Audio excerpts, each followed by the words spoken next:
What are your thoughts about the sort of external shaming Yeah. that happens in this culture? Well, I think we're now getting to a subsection of external shaming that you and I and our parents did not grow up with, which is social media.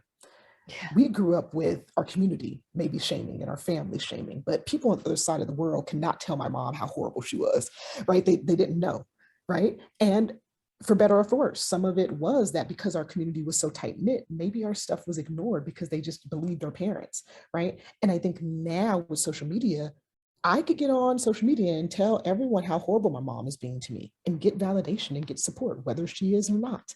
And I think that comes with layers that we have to pay attention to and we have to actually address in our parenting world. We can't ignore it and blaspheme and say it's horrible. We have to realize that social media has opened the door to more awareness, whether that's good or bad. And I teach parents this: your kids are using social media, and so you've got to be aware of it as well.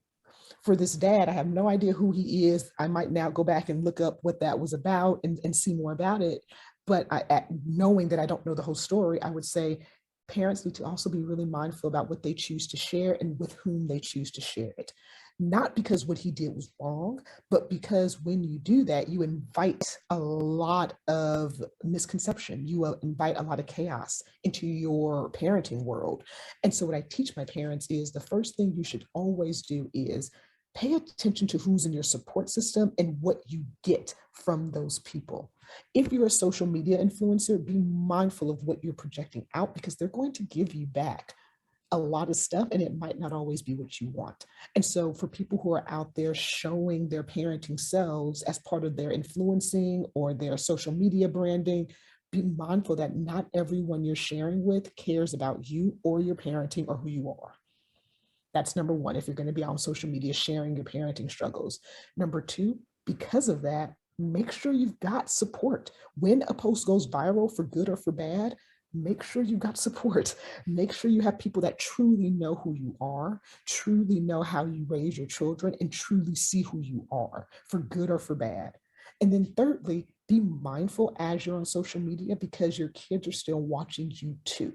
They're watching how you respond to comments. They're watching how you respond to people. They're watching how you respond to the viralness of your posts.